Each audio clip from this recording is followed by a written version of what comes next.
involved in this production was really a great experience for me, because one of the things that I got to do was actually talk about things that I've studied or have some very small experience with. And I'll give you an example. In the scene that I described in the previous video, where Andy Lau comes into the tunnel, I have to cover him holding an AK-47 left-handed. But the ejector port for the AK is on the right side of the weapon, because usually people will hold it like this and the casings go out. And so as I'm holding the weapon on him, I naturally turned it, because the other thing about the AK is it doesn't have a vertical foregrip. It's a little uncomfortable, from what I've read. And as I had it turned this way, at one point between takes, Herman Yau said to me, "Why are you turning it like that? It doesn't seem logical." And I explained, well, because in real life, if I fire this weapon, the ejector port's going to throw the brass in my face. And I've had that happen before, and it sucks.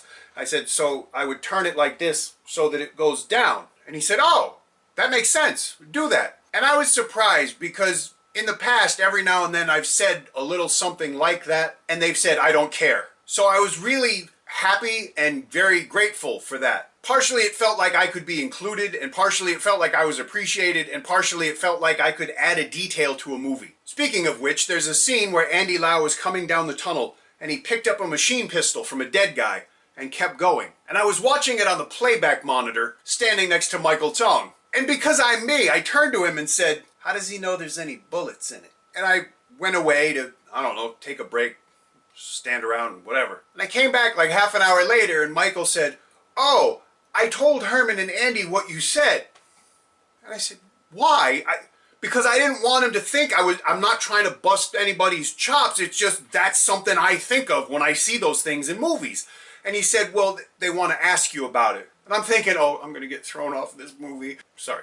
And so I just explained that ideally, when you pick up a weapon like that, you want to make sure that it's got some bullets in it. And Andy Lau looked at me and said, "Well, then how would I do that?" And I said, "Well, for this particular model, you hit the thumb release, and there's holes on the right side of the magazine, and you just make sure, and then off you go." And Herman Yau said, "Okay, we'll reshoot it." And I felt really, I don't know. My first thought was, oh my God, I wonder how much it costs to reshoot that, because that's not what I was trying to do. But when they reshot it, Michael said to me, that really is good, because like I said before, it adds a level of detail and it shows you the character knows what they're doing. I was just happy that I could contribute, because here I am sitting around in a movie being directed by Herman Yau and working with Andy Lau. I was already way ahead of where I should have been. Even with some of the action direction, there were times when I would say, logically speaking, that guy would probably know that he shouldn't stand there and he should move back. And I said that once, and the action director, Dion Lam, said, "Yeah, you're right," and said to the guy, "All right, you move out of the way."